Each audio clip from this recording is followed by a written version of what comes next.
Hello students, it's nice to see you in the 11th standard this year.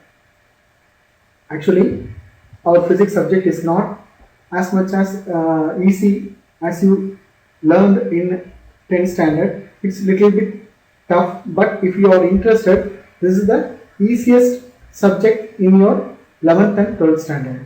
Okay, let us get into the lesson. Today we are going to see about the lesson 1, nature of physical world and measurement, and I am going to talk to you about the episode 1 today.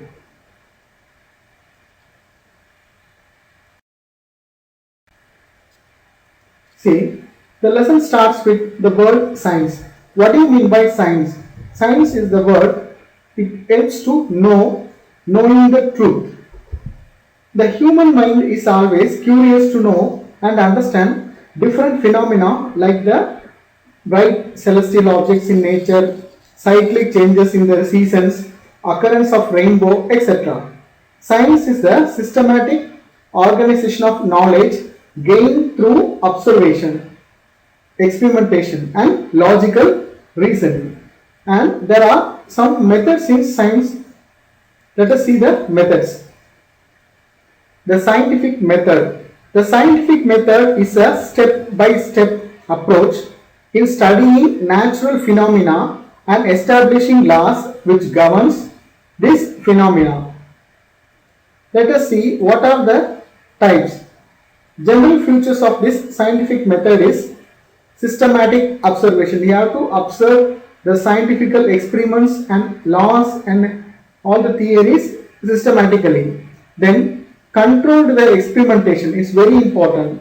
Then qualitative and quantitative reasoning is very much important.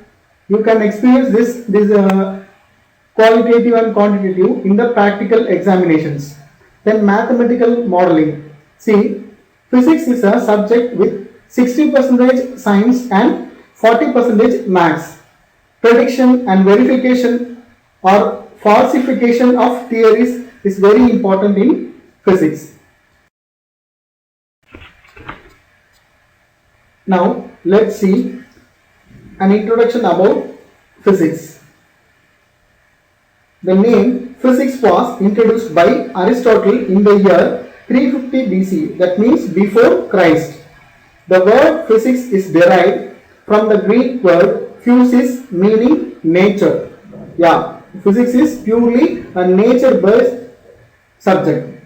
The study of nature and natural phenomena is dealt within physics. Most of you have base idea that it is very tough to learn physics, but no, it's not like that. Physics is an easy subject through some approaches. Let me explain the different approaches to study physics easily. First one, approaches in studying physics: unification and reductionism. And what do you mean by this unification? Let me explain. Attempting to explain diverse physical phenomena with a few concepts and laws is called unification. Let me tell some examples for this. Newton's universal law of gravitation that you all know in your 9th and 10th classes. It explains the motion of freely falling body towards the earth. Then motion of planets around the sun. Motion of the moon around the earth. Thus unifying all this, the fundamental forces of nature. Then let us see the second approach, that is reductionism. An attempt to explain a macroscopic system in terms of microscopic constituents is reductionism. See, in this picture you can see the man is trying to see the space through a very small, that is microscopic constituents. You want to see the macroscopic star, right?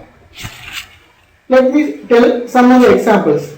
Thermodynamics. As you know, heat is the base for that concept. Thermodynamics was developed to explain macroscopic properties like temperature, entropy, etc. or bulk of systems. These are the basic things which we have to approach for the physics. Now let's see what are the branches of physics. You may have a confusion that sir, physics is a subject. Let us why don't we go for another branches of physics? Is it that? Yeah, actually physics is classified into two different subjects. One is classical physics, another one is modern physics. This classical physics is have different types. One is the first base type is mechanics. The mechanics is divided into two topics. That means the static mechanics and dynamic mechanics. This dynamics is also divided into two topics, kinematics and kinetics.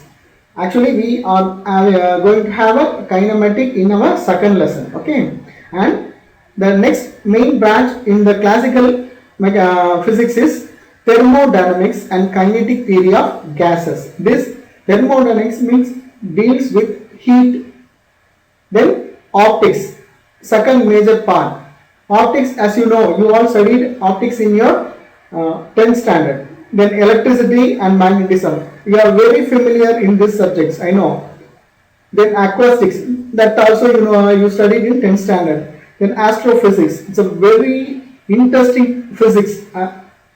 As for physicists, astrophysics is the interesting subject. Then relativity, as you know, Einstein theory of relativity.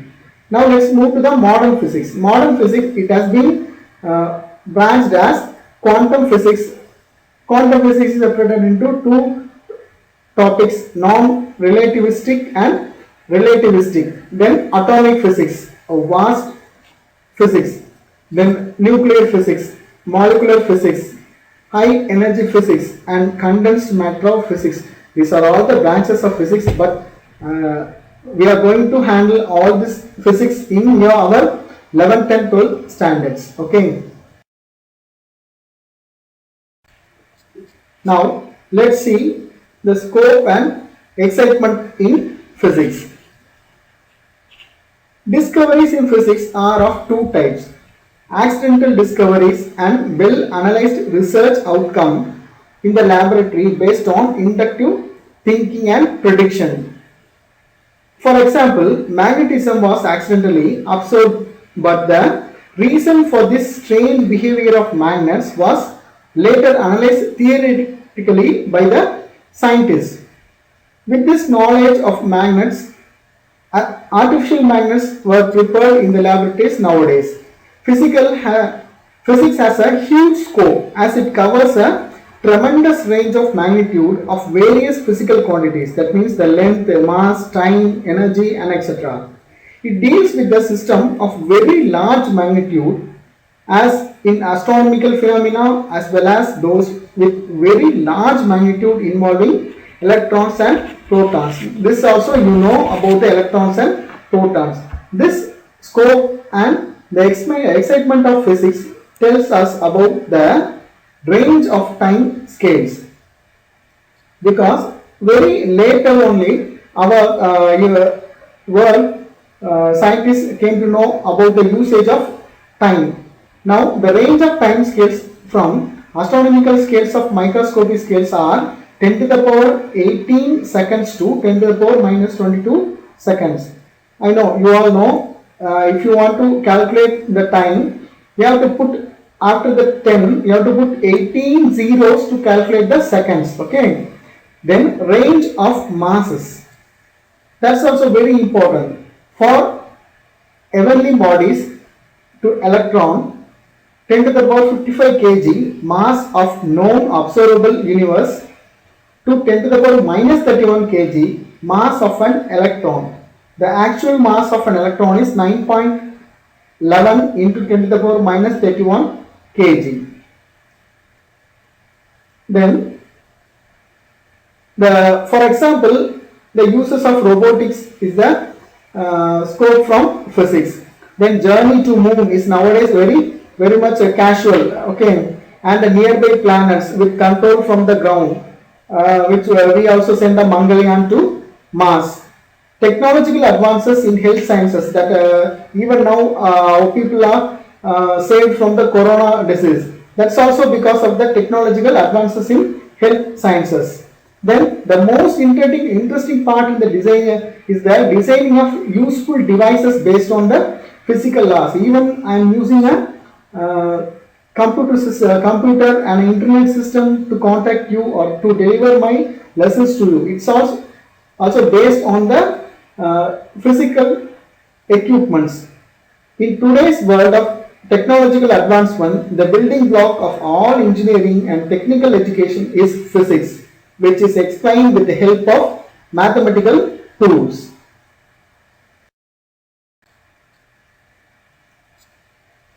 Okay, now physics in relation to technology and society.